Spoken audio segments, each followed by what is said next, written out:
will record themselves present.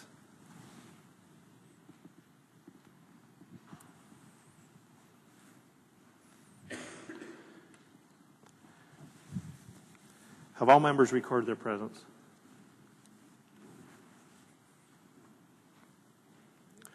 Representative Rushi.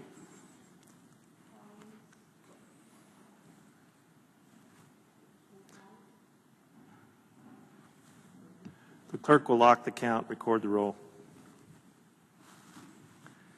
The roll call shows 68 present, 2 absent and excused. A quorum being present, the House is ready for business. The House will now advance to the second order of business, prayer by the chaplain, followed by the Pledge of Allegiance. The prayer today will be led by Pastor Tom Doherty, and the pledge will be led by House Page Weston Durland. Will the guests in the gallery please rise?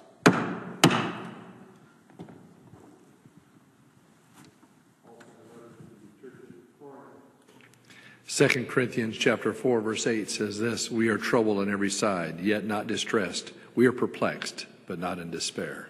Let's pray. Our loving Heavenly Father, help us not to be derailed by indecision, but venture on to the opportunities before us. Each of us in our lives face many challenges, whether on the State House front or in the job market and even in our personal lives. And I ask that you help us never to despair, but to take on every challenge with a ferocious determination to see wonderful things accomplished. We know that in life, dear Lord, that troubles come, but may they never detour our course. Help us to stay steadfast and focused as we handle each day. Continue to be with those in this place that might be hurting physically or emotionally in their lives. Touch them and help them to know they are loved and supported by many people, and especially by each other. Grant us an incredible day this day. In Jesus' name I pray. Amen. Amen.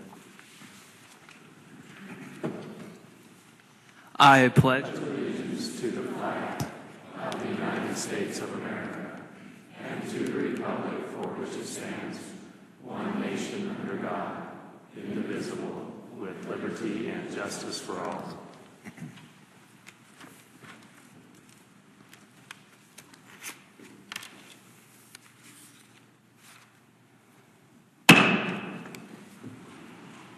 The House will advance to the third order of business, approval of the journal. The House is at the third order.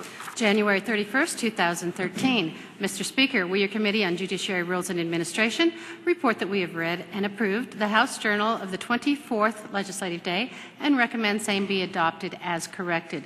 Moved by Wills, seconded by Burgoyne. You've all heard the motion. All in favor say aye. Aye. Those opposed say nay. The ayes have it. The motion is carried and the report is adopted. Without objection, the House will now advance to the fifth order of business, report of standing committees. The House is at the fifth order. January 31st, 2013. Mr. Speaker, we, your Committee on Judiciary Rules and Administration, report that we have printed House Bill 73, 74, 75, 76, 77, 78, 79, and 80. Wills, Chairman. January 31st, 2013. Mr. Speaker, we, your Committee on State Affairs, report that we have had under consideration House Bills 42, 53, and 58 and recommend that they do pass. Lurcher, Chairman. House Bill 73 will be referred to State Affairs. House Bill 74 will be referred to Business. House Bill 75 will be referred to Transportation and Defense. House Bill 76 and 77 will be referred to Judiciary Rules and Administration. House Bill 78 will be held at the desk.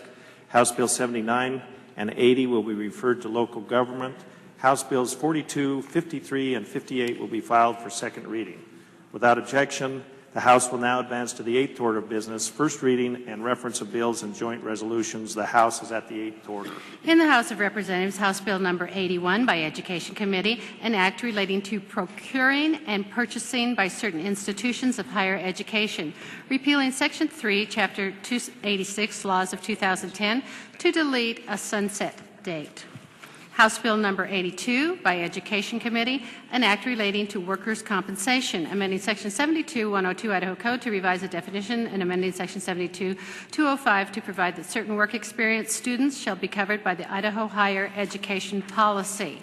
House Bill number 83 by Education Committee, an act relating to proprietary schools, amending Section 33-2406 Idaho Code to revise provisions relating to a condition of registration, to eliminate language relating to newly registered proprietary school, to provide that neither the principal nor surety on a bond or other financial instrument may terminate coverage of the bond, and to make a technical correction.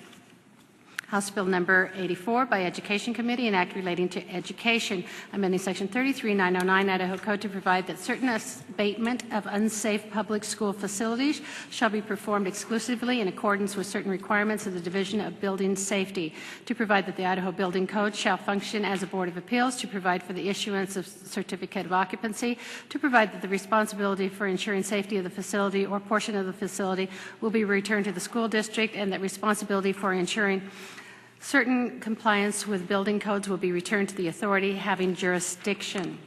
House Bill number 85 by Transportation and Defense Committee, an act relating to single county-wide highway districts, amending Chapter 14, Title 40 Idaho Code by the addition of new Section 1404B to establish provisions relating to determining a vacancy on a single county-wide highway district board, to establish provisions relating to filling a vacancy, to establish qualifications for a person selected to fill a vacancy, to establish a term of appointment, to provide that an appointment shall be in writing and filed, and provide that the person appointed shall possess certain rights and powers and shall be subject to certain liabilities, duties, and obligations.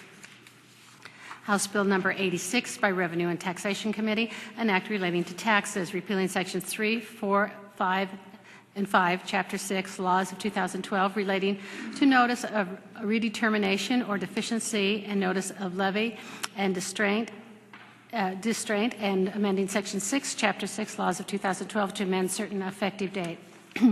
House Bill number 87 by Revenue and Taxation Committee, an act relating to wine excise tax, amending Section 23-1319 Idaho Code to provide clarification when excise tax is to be paid by a winery and to make technical corrections. House Bill number 88 by Revenue and Taxation Committee, an act relating to the special income tax credit available for new employees, including veterans, to provide a short title, repealing Section 63-3029F Idaho Code relating to an income tax credit for new employees, amending Chapter 30, Title 63 by the addition of a new Section 63-3029F to provide a special income tax credit for new employees, including veterans, and to provide procedures, declaring an emergency, and providing a retroactive application.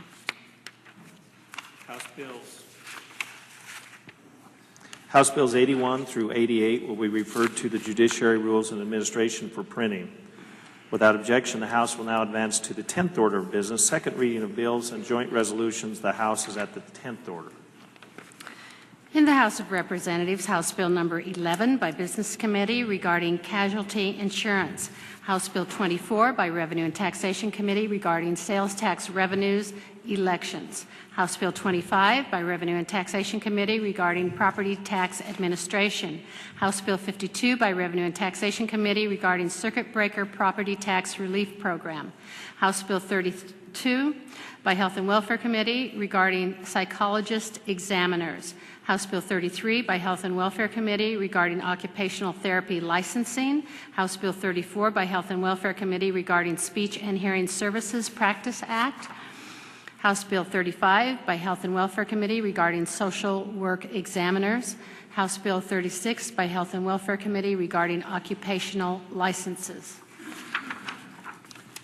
House Bill 11, 24, 25, 52, 32, 33, 34, 35, and 36 will be filed for third reading. Without objection, the House will now advance to the 11th order of business, third reading of bills and joint resolutions. The House is at the 11th order.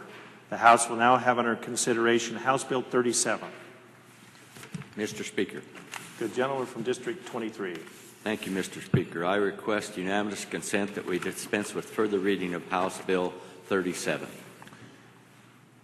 You've all heard the unanimous consent request. Is there an objection? Hearing none, the gentleman has the floor. Thank you, Mr. Speaker. This is really a good idea that the department come up with, believe it or not. In the past, before this bill, those folks that were involved in mill and yard debris had to meet twice a year, whether they needed to or not. that was required. Well, guess what?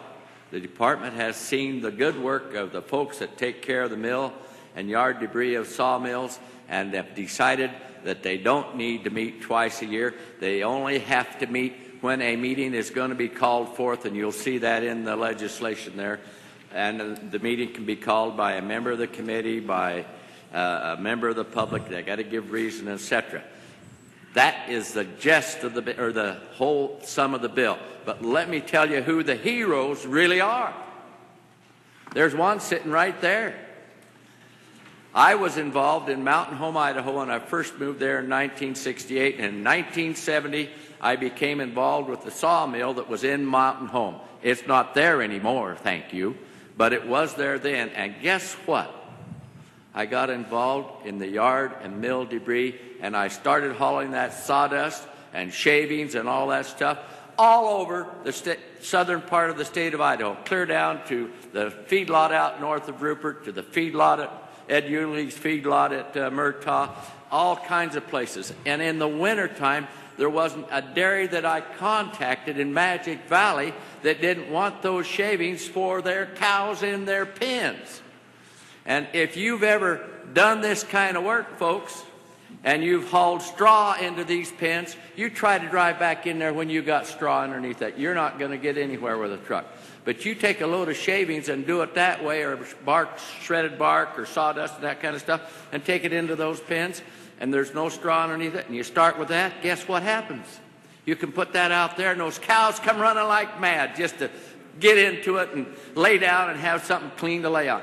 The next time you go in there, you can drive on top of that, and you have no problem at all. That's the ingenuity of the people in the yard and mill debris business. They have used it in a multitude of ways. I even sold it to the past chairman, Senator Lardney, for his sheep operation for lambing in the spring. They use it in all kinds of places like that. Go out here and take a walk around this building when the snow goes away, and look down and see what's around all the plants. Yard and mill debris, fashioned into a product that you can use to help suppress the weeds and do all the other things. This is a fantastic, well, the folks that got into this area have done a great, great job.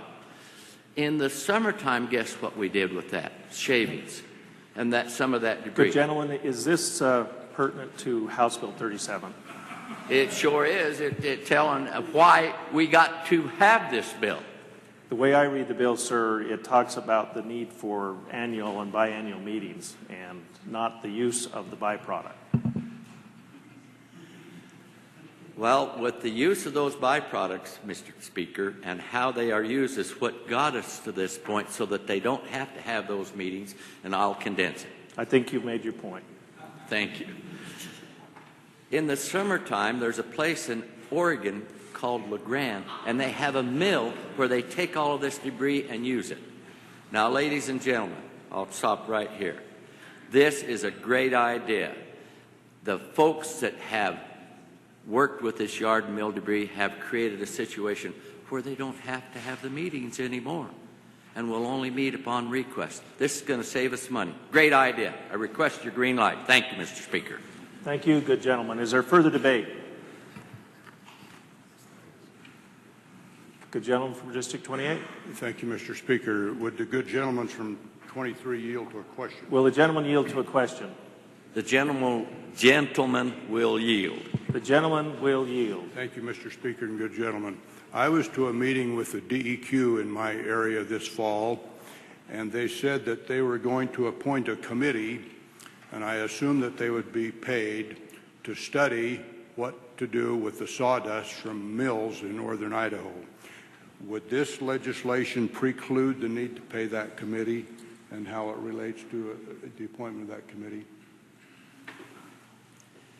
Good gentleman, District 23. Mr. Speaker and gentlemen from District 28. Well, from the text of the legislation that's there will be a committee appointed, and it speaks of all the people that are going to be involved there. But my understanding is that committee will not need to meet unless there's a reason to meet. It won't be automatically twice a year, but there could be a meeting called and set apart that way, and those people that are involved in that would be involved. Thank you, Mr. Is there further Speaker, debate? gentlemen. Hearing none, the debate is closed. The question is, shall House Bill 37 pass the House? The clerk will unlock the roll and the members will record their votes.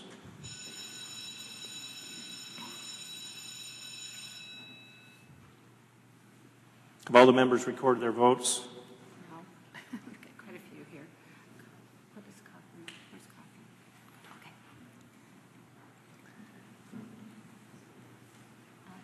Yeah, we're good? Does any member wish to change their vote? The clerk will lock the machine and record the roll. The roll call shows 62 aye, 0 nay. 68. I am between prescriptions on these glasses. The roll call shows 68 aye, 0 nay. The House Bill 37 has passed the House. Is there corrections to title? Hearing none, House Bill 37 will be transmitted to the Senate. The House will now have under consideration House Concurrent Resolution number 2. The gentleman from District 34. Thank you, Mr. Speaker. I would ask for unanimous consent that we dispense with the reading of House Concurrent Resolution number 2. You've all heard the request. Is there an objection? Hearing none, the gentleman has the floor. Thank you, Mr. Speaker and members of the House. This concurrent resolution is to commemorate the 100th anniversary of the creation of Madison County, and it recognizes the historical business contributions to the county as well as other memorable events. This county was created back in 1913 when my great-uncle, R.S. Hunt, was a member of this body, and he carried the legislation both in this body and then over to the Senate, got it passed, and to the governor for the governor's signature on February the 18th, 1913. And so I'm very honored to be able to carry this legislation commemorating that event. Madison County was named for President James Madison, the fourth President of the United States. And the county has a lot of very interesting historical information, especially agricultural information. It is the 8th largest potato-growing county in the United States. County is also home to 21 Century Farms, and those Century Farms are farms that have been and remain in the same family for 100 years or more.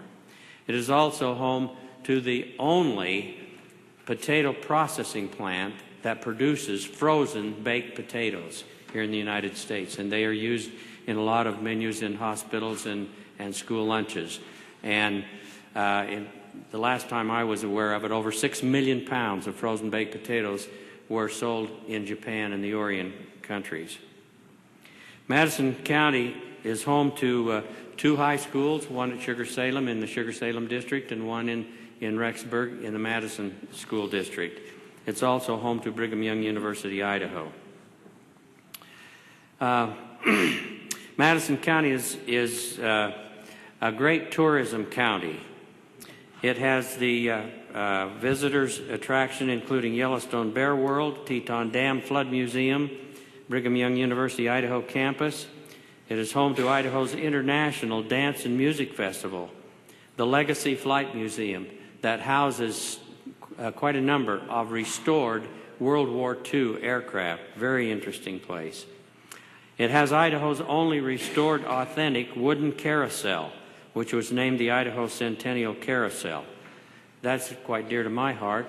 That carousel was purchased in the late 1950s by the Rexburg Kiwanis Club, of which I was a member, and we spent evenings all one summer putting together that merry-go-round. And if you've ever put a merry-go-round together without any blueprints, why, but it worked when we got it done. Madison County is home to the Rexburg Tabernacle. It was built in the early 1900s and is now owned by the city of Rexburg and is a community center. It is the home of Green Canyon Hot Springs, and it was one of the first hot springs ever discovered in eastern Idaho. And there are 4 protected areas in Madison County that are great tourism area. One, the Caribou-Targhee National Forest.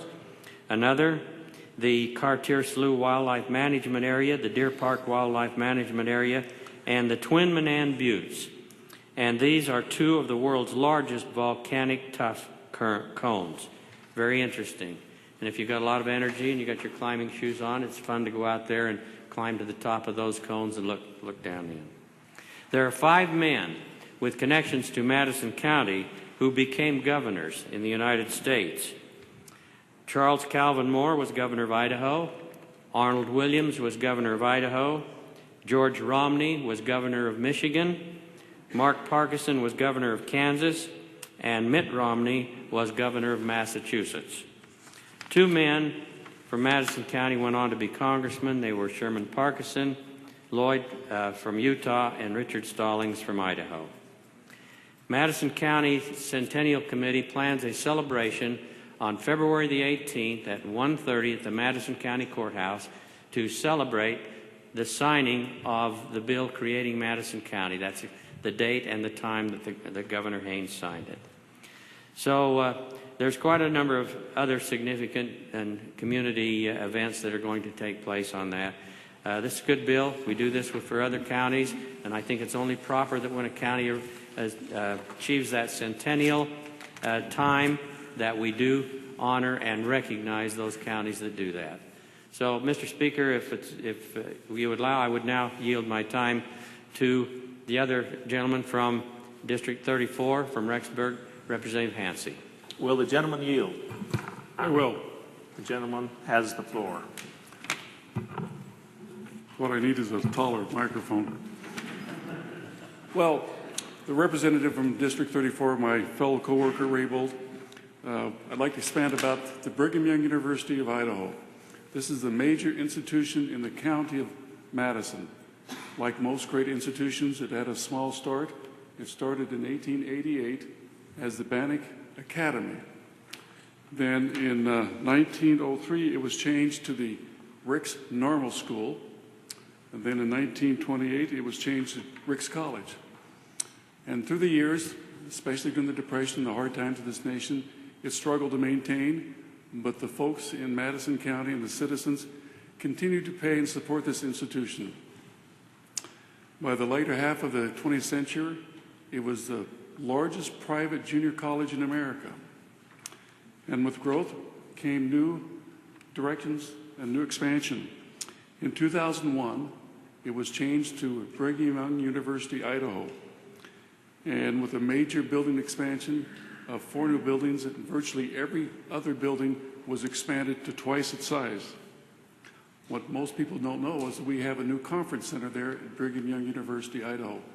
We have a 15,000 seating capacity conference center, which is the largest in the state of Idaho in a relatively small state, and we're very proud of it. It's a beautiful structure. The total enrollment is now 16,773 students, and online students with their distant learning program, which reaches virtually every continent in the United States. They have every continent in the world. They have 6,371 students online, which combines makes it one of the major learning institutions in the state of Idaho. The history of Bannock County to Brigham Young University is tied to Madison County. As its early years was paid for by the citizens of Madison County, it stands as a proud institution to this great county. Thank you. If anybody has any questions, I'd stand for any. Is there further debate? Hearing none, the debate is closed.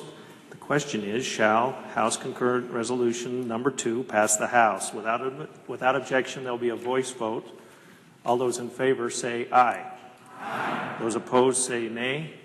The ayes have it, and the motion carries. The House Concurrent Resolution Number 2 is passed the House. Is there correction to title?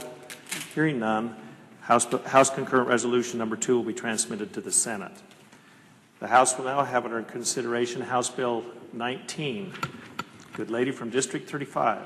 Mr. Speaker, I'd ask unanimous consent that we dispense with further reading of House Bill 19. Without objection, the lady has the floor. Thank you, Mr.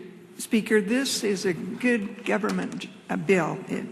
It proposes to repeal Idaho Code 21-115, the state designation of airports, because it's already duplicated. The FFA already does this, as well as the planning and zoning in your local areas also do this, so it was superfluous for the Department of Aeronautics and the Department of Transportation to do it. And so we're rescinding that piece of the Idaho Code. And less government. We need a green light. Thank you. Is there further debate? Hearing none, the debate is closed. The question is, shall House Bill 19 pass the House? The clerk will unlock the roll and the members will record their votes.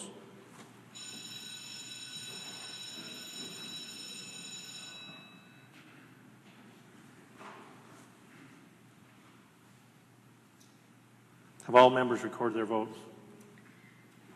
Harkin and Ward Engel. Harkin. Oh. Representative Harkin votes aye. Would any member like to change their vote? The clerk will lock the machine and record the roll. The roll call shows 68 aye, 0 nay. House Bill 19 has passed the House. Is there correction to title? Hearing none, House Bill number 19 will be transmitted to the Senate. The House will now have under consideration House Bill number 20. Mr. Speaker. Good gentleman from District 10. Mr. Speaker, I ask unanimous consent to dispense with the further reading of House Bill 20. You've all heard the unanimous consent request. Is there an objection? Hearing none, the gentleman has the floor. Thank you, Mr. Speaker. Mr. Speaker, this bill makes technical corrections to the Idaho fuel tax. The first technical change clarifies Section 63-24231C to allow credits to or refunds for gaseous special fuels rather than just special fuels, and clarifies that the fuel must be placed in the main supply of the vehicle. The second technical change allows the Tax Commission to sell gaseous fuel permits. This will improve taxpayer service by making more permits available to non-distributors and lessen the likelihood that owners of these vehicles would use fuel from non-taxable sources. And with that, I'll stand for questions. Is there further debate?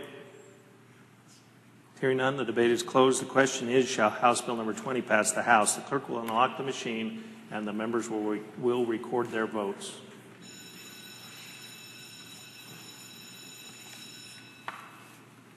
Have all members recorded their votes?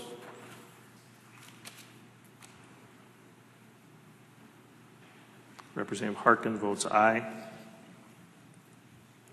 The clerk, does any member wish to change their vote? The clerk will lock the machine and record the roll. The roll call shows 68 aye, 0 nay. House Bill number 20 has passed the House.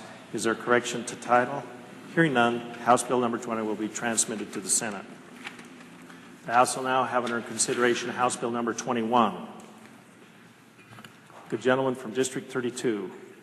Mr. Speaker, I ask unanimous consent that we dispense with further reading of House Bill 21. You've all heard the request. Is there an objection? Hearing none, the gentleman has the floor. Thank you, Mr. Speaker. This, too, is another great idea. This bill is brought to us by the Transportation Department. They were working on their zero-based budgeting, and they found out several things that were in statutes that they weren't doing and hadn't done for a long period of time. This bill repeals 21-105 subsection D, which was a requirement that the State Transportation Department issued a opinion on a grant process between airport owners and the FAA. The state of the FAA grant procedures have been changed in the State Capital Improvement Program. This requirement is now out of date. This requirement adds no value to the grant process and is a burden to the airport owner and the Division of Aeronautics. Eliminating this requirement will simplify the application process for general aviation airports in the Division of Aeronautics. With that, I encourage your yes vote. Thank you. Is there further debate? Hearing none, the debate is closed. The question is, shall House Bill 21 pass the House? The clerk will unlock the machine and the members will record their votes.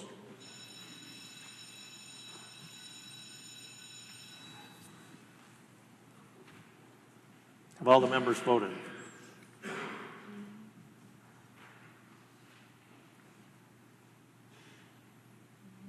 Representative Mendive.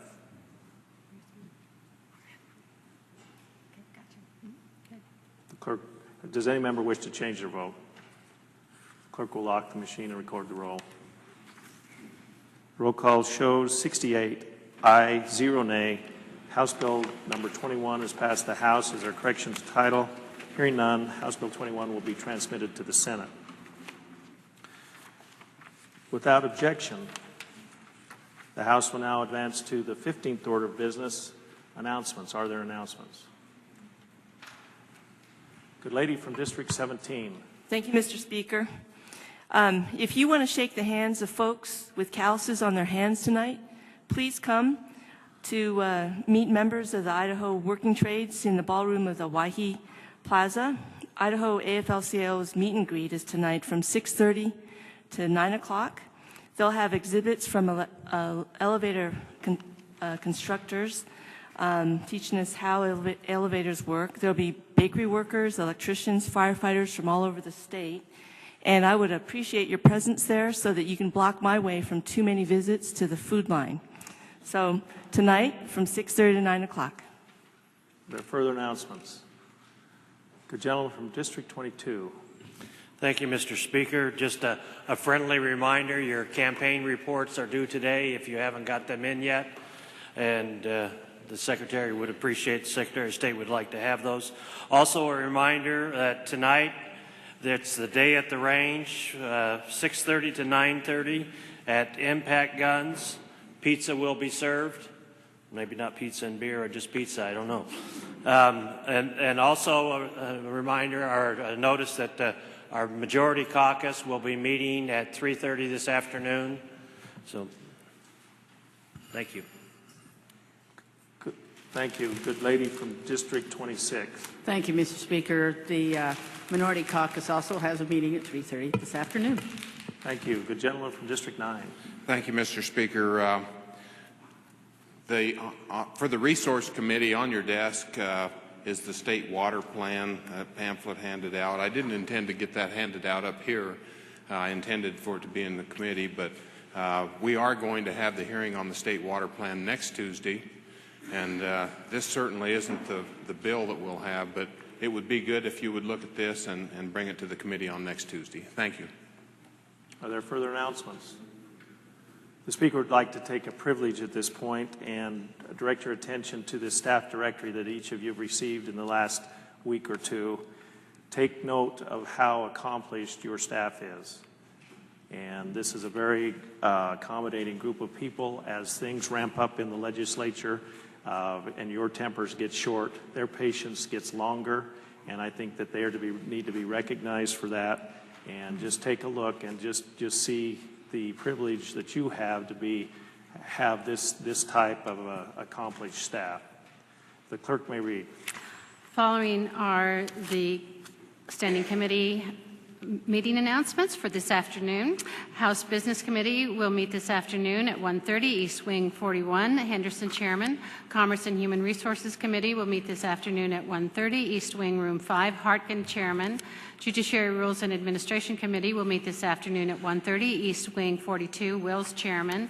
Resources and Conservation Committee will meet this afternoon at 1:30, East Wing Room 40, Denny Chairman. For tomorrow morning, House Education Committee will meet jointly with the Senate Committee in the Senate Education Committee at 8 a.m. in the auditorium, which is the West Wing, Room 2, DeMordaunt Chairman. Health and Welfare Committee will not meet tomorrow morning. Wood Chairman. Revenue and Taxation Committee will not meet tomorrow morning. Collins Chairman, and State Affairs Committee will not meet tomorrow morning. Lurcher Chairman. The House will now advance to the 16th order of business, adjournment. The House is at the 16th order. Good gentleman from District 14. Mr. Speaker, I move that the House do now adjourn until the hour of 11 a.m. Friday, February 1st, 2013. Mr. Speaker, I second the motion. You've all heard the motion. All those in favor say aye. Those opposed say nay. The ayes have it. The motion carries, and the House will stand adjourned until the hour of 11 a.m. Friday, February 1st, 2013.